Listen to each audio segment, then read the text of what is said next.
Welcome to Not Milk Never Milk. Subscribe if you're lactose intolerant.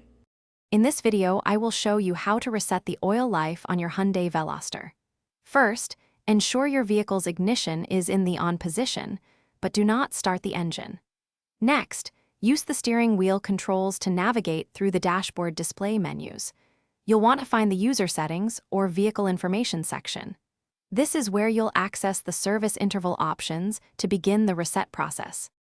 Once you've found the service interval menu, press the OK button to enter it.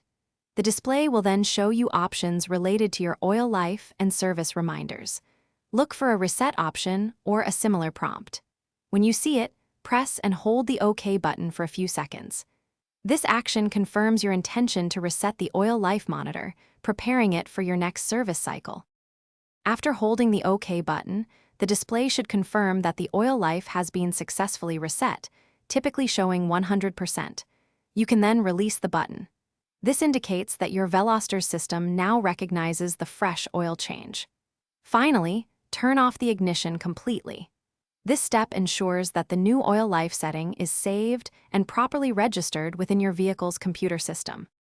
To ensure everything is correctly updated, restart your Veloster's engine and check the dashboard display again. The oil life monitor should now clearly indicate a full service interval, ready for many more miles of driving. If it doesn't, simply repeat the steps. Also, remember to check the description below for a link to the new Kindle Paperwhite and other great deals. It's perfect for reading your car manual or any other book on the go, making your downtime more enjoyable.